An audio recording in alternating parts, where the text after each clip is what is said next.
Tonight on KSL Outdoors. A hunt for a bird that lives at over 11,000 feet. Plus, a good hike can mean less pressure and fast fishing. That might be the prettiest fish I've ever caught. Ptarmigan and tigers, next up on KSL Outdoors.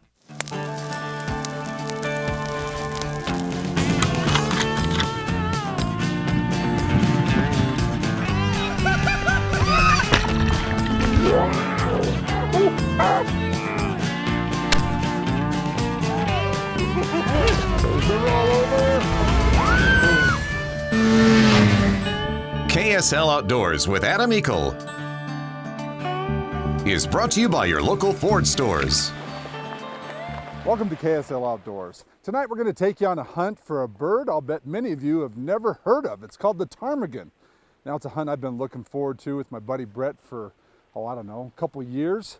This is back in September. 2 days before we're ready to leave, I hurt my back. Could barely walk, let alone carry a pack 30 to 35 miles that it's going to take to get up to where these birds live.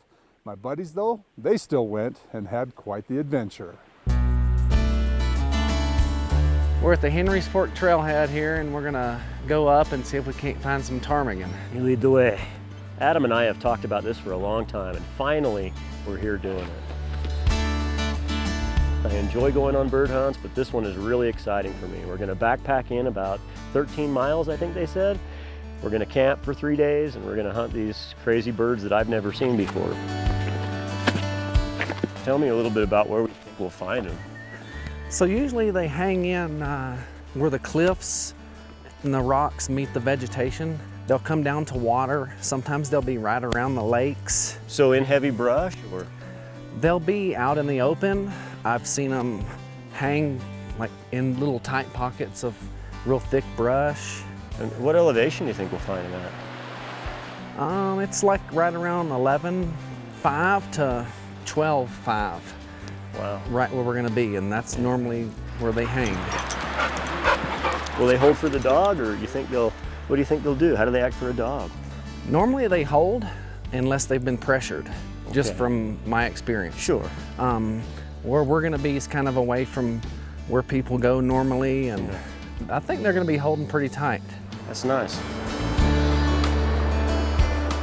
Here in Utah, we have the white-tailed ptarmigan. They were introduced into the Uinta Mountains in June of 1976 with the release of 22 paired birds captured in Colorado. A second release of 35 mixed young and adults was accomplished in September of the same year. Since then, ptarmigan have taken off and established themselves in much of the Uinta's prime habitat. Usually they're found above 11,000 feet. It seems incredible that they should survive at such an elevation, but they do. In fact, biologists say they are thriving in many areas. I don't know, do you think we can make this work? 14 miles later, Find us a level spot and all, and Yeah. the guys have found camp a few thousand feet below where they'll hunt. We got camp set up and decided we'd like something better than dehydrated meals to eat for dinner, so we're down here trying to catch some fish. And they're hitting pretty good. Right there. He's got another one down there too. You get a hit almost every cast. It's really kind of a kick. Seem to all be cutthroats. But there's no shortage of them, that's for sure. We'll just wrap him in some foil and cook him up. Oh man, I'm so hungry. We started out early in the morning and walked out through to the base of the big hills behind us. Well, where is he? Find birds, let's go. kind of had a game plan, and we kind of know what they eat and where they hang out. Let's go hit the obvious places first. We can always come back along the base of that. We went there and no birds. We were tired and fatigued. I mean, skiing from the pack trip and everything else, we didn't have the freshest legs. But there's some much fresher ptarmigan droppings in here. And there's some more of these yellow flowers. And we've got water and willows. Maybe they'll be up in front of us. Some ptarmigan tracks right there. Yeah, he's birdie. Where is he? Get him out. This dog might know something we don't. God, we was 3 hours in before we even found any birds. Oh, good boy. Keep walking. We got tick on point. Good boy. Whoa. Tick's down below, and there's a ptarmigan on a rock staring at us. 2 days, hiking nearly 20 miles, and the guys have finally found a bird. Whoa. Stay tuned to see if their aim is as good as their stamina. But first, tonight's climate quiz question. The white-tailed ptarmigan has feathers located on its feet to serve as protection from the extreme cold often experienced in the alpine tundra environment in which they live. In addition, these birds have feathers around another part of their body to help with breathing. Our climate quiz question tonight is, can you tell us where, other than on its feet, a white-tailed ptarmigan has feathers that are unique to this bird? Once you know the answer, log on to our KSL Outdoors Facebook page, give us the correct answer, and give us a like. We'll then randomly select and announce a winner on our page the following week. The winner set to walk away with a Climate Static V sleeping pad. And our answer to last week's question, which was, John Wesley Powell led 2 expeditions down the Colorado and Green Rivers. Can you tell us what years these trips occurred? The answer is Powell led expeditions in 1869 and again in 1871 through 1872. KSL Outdoors, powered by Ford. We'll be right back to the High Uintas. KSL Outdoors is also brought to you by Sportsman's Warehouse, Fish Tech Outfitters, Utah State Parks, Burt Brothers, Climate, Intermountain Wind and Solar, King's Camo, and Camp Chef.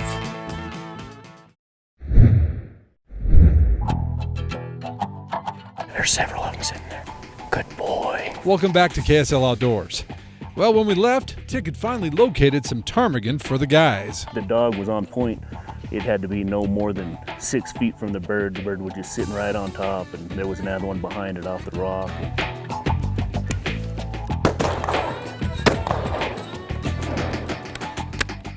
Fetch. Hold. Good boy. Right here. And drop. Good boy. Let's go get that other one quickly. The other one's right up here. Get up in there. Where is he?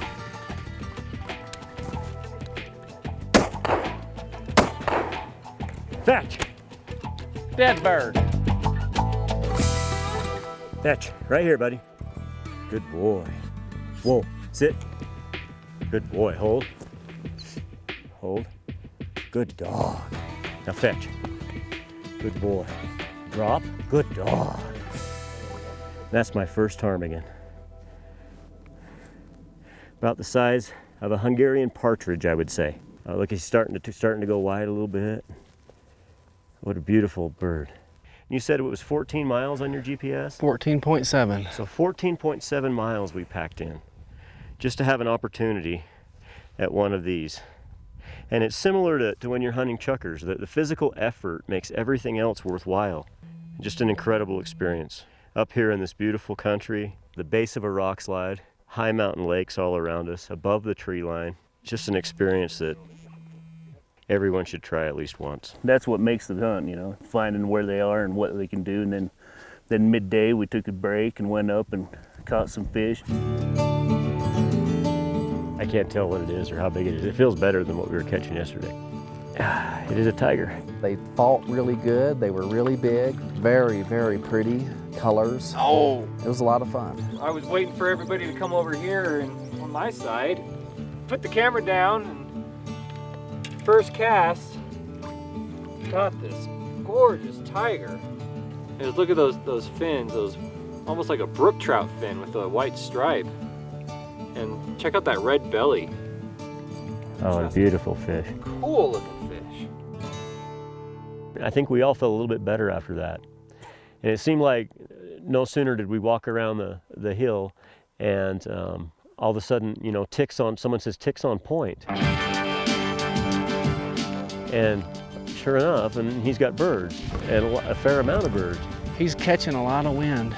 Yeah, he is. They might be off the edge. Yeah. Well, let's get there. Everyone's attitude changed. Everyone's feelings changed. My legs didn't hurt, I can tell you that. All of a sudden, my legs felt like they were 20 again. Whoa. Oh, I see him. Stop. I see a bunch of them. Get over here, Riz. You ready, Derek? Yeah. They're everywhere. Whoa! Little turd. Son of a gun. What jerks!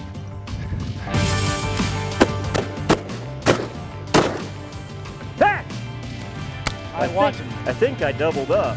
Whoa, Dick. There's more over there too, Derek. Good job, Derek. We'll get back on the hunt in a moment, but first, over to the guys at Fish Tech for tonight's fishing report. Hi, I'm Dan Smith from Fish Tech Outfitters. It's that time of the year. The fish at Strawberry are coming up shallow. Even over deep waters, they're going to be down about 5-10 feet. Here's a couple things that I don't go without. Number one is tube jigs. To make them a little more effective, put a piece of night crawler on. If you don't want to mess with night crawlers, get you some of these little gulp worms. Swim baits. I love swim baits. Chuck them out there, just swim them in real slow. And also get you some jig heads in 1/8 and 1/4 ounce. The other one that I like is a jerk bait. What they mean by jerk bait is it's not a constant reel in. You jerk it and pause. And on that pause, it suspends. So get you some jerk baits. Top water. Everybody thinks top water's for bass. Probably one of the funnest things to do is throw out a top water. This whopper plopper, the back of the whopper plopper turns the water up. So you turn it up and stop. Turn it up and stop. And when you stop, they'll come up and grab it. Another good thing to do is grab you a couple colors of marabou jigs. They work real good too. And you can tip these with the gulp worms. If you have any questions on what to use up at Strawberry, come on in and we'll help you out. Now for tonight's fishing line.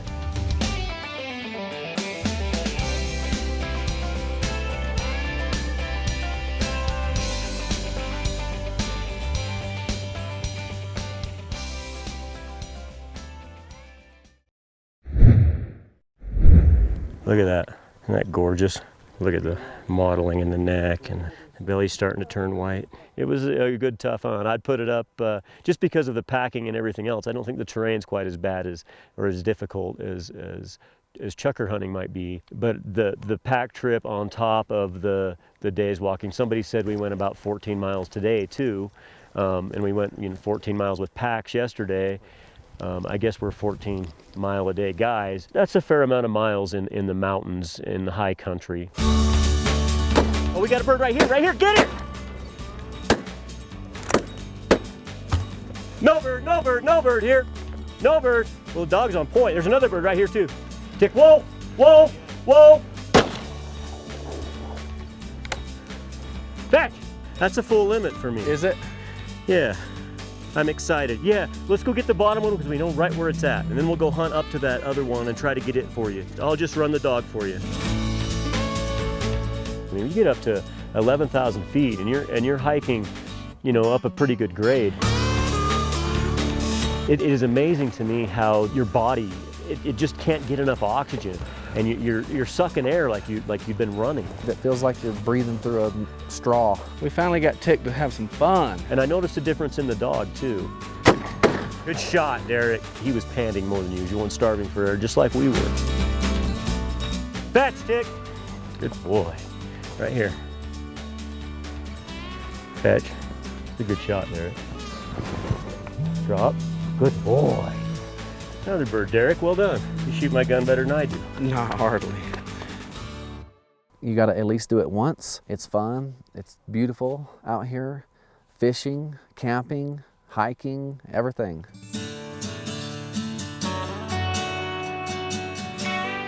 The season on whitetail ptarmigan is from August 26th through October 31st. How beautiful. Fantastic. The daily bag limit is 4. A standard combination license will cover you, but the DWR does require you Let's go pick up at least one more. to obtain a free permit in addition to your hunting license so they can track how many hunters chase these high alpine dwelling birds. It's a challenge. It's something that tests yourself. Bird in here. Where is he? Where is he? Kill him. Good shot. Who got that one? I got him on the second Fetch, shot. Tick. I'm limit. Are you limited? Yeah. That's 4 for you. Yep. Welcome to the club. That night, instead of fish, That's good. Very good. the guys were able to feast on a bird very few Utahns get to taste. It's fantastic. Yeah. It's totally worth all the oxygen-starved brains and and sore backs and sleeping in a tent And you know, but you sit around the campfire with the guys at night eating a nice hot meal and looking up at the stars. And I don't know that it gets any better than that. Time now to take a closer look at one of the animals the guys encountered on their adventure in this week's Utah Field Guide. Ptarmigan, elk, deer, and even moose are very common in the Uinta Mountains. The moose is the largest member of the deer family and one of the largest mammals to survive the last ice age. Utah is home to the Shiras moose, the smallest subspecies of moose in North America, but bulls can still weigh in excess of 1,000 pounds. One might think that such an ancient and enormous animal has long lived in Utah, but the moose is one of Utah's newer immigrants. Moose were first sighted in Utah just over 100 years ago. Some have estimated the moose population to be less than 100 animals back in the 1950s. Today, there are an estimated 4,000 moose in Utah north of Interstate 70. The Shiras moose immigration to Utah came at a perfect time. Many of the moose predators, like the grizzly bear, the wolf, and mountain lions, had been largely exterminated, and at the same time, logging replaced mature forest with new meadows and scrub that moose prefer. The combination of young growth and wetlands provided ideal habitat for moose to thrive and flourish. For more information on the moose or any other critter found in Utah, check out our Utah Field Guide on our outdoors page at ksltv.com. Time now to check out the weather for your next outdoor adventure by turning it over to the guys and gals in the weather department. Welcome back to KSL Outdoors, back in the high Uintas. Hey, are you a part of an organization that has an upcoming outdoor-related event?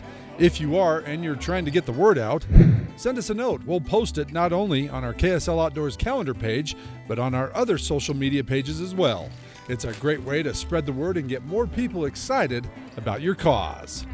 Well, there's no doubt that fall is my favorite time of year. Not only are the hunts here, but it's also some of the best time of the year to be out in some of the cool weather. The leaves are changing. It's just spectacular. Take your family up on a drive to Sardine Canyon, Spanish Fork Canyon. Experience these beautiful fall colors. And when you do, don't forget to take your camera, take a few pictures, submit them to our Snapshot contest. You might win our big prize from Camp Chef. Now the best of the week as we turn it over to you, our Snapshot of the week.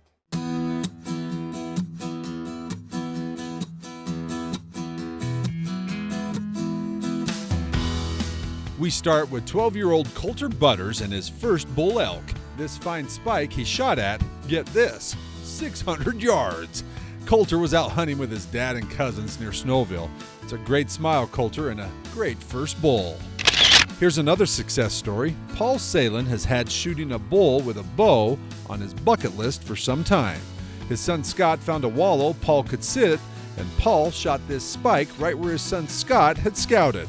Scott even took out another hunter he'd never met and helped him get a bull as well. A bucket list a little fuller, and a proud dad to boot. Wayne Jernigan finally drew his coveted limited entry bull elk tag after a 14-year wait. On the evening of the opener, they found a good bull. Wayne moved in for a shot, but the bull had disappeared. As light was fading, the bull's antlers emerged as he was raking a bush. Wayne made a great 550-yard shot and claimed his first mature bull elk. Everyone knows the bare necessities of life for a bear are eating and scratching. This big bear posed for Rob's trail camera and gave himself a big bear scratch on a lodgepole pine one bright, clear August morning up in Island Park in Idaho, just down the trail from the Meyer family cabin. But our winner tonight got a last-minute invite to Alaska and made the most of it. Ryan Cooper was fortunate that a spot opened up for a fishing trip with some good friends. The coho and halibut were plentiful, as were the great times with a bunch of good guys. Ryan says it was so amazing to experience the wilderness of Alaska and take home so many memories that he'll never forget. Well, Ryan, it sounds like a cool trip, and the next time you head to the last frontier, you'll have our cool prize to take with you, as you just won our Snapshot of the Week. Remember, submit your pictures or video plus an explanation of your latest outdoor adventures online at ksltv.com. The winner each week wins the new Striker multi-fuel backpacking stove that can be fueled by propane or butane. Plus, the winner is also entered into our Ford Trucks quarterly Facebook giveaway for a Camp Chef pellet grill. Build your outdoor kitchen with Camp Chef, the way to cook outdoors. So we had a great hunt, right? Yeah, we did. got on the birds. That's what's most important. It is, and what a great experience. And I want to thank you guys for bringing me up here and bringing the show up here. Thanks for coming. Absolutely, it was my pleasure. And thanks to Tick. He's a little tuckered. He is a little tired. We got him tired today. So we all shot birds today, but who didn't get any birds was our good friend Adam Eagle. And Adam claims he's home hurt. We don't know what really happened. He claims he's injured. We'll just assume he is. And from the bottom of our heart, we hope he gets better and is right back here with you next week on KSL Outdoors. Thanks for tuning in.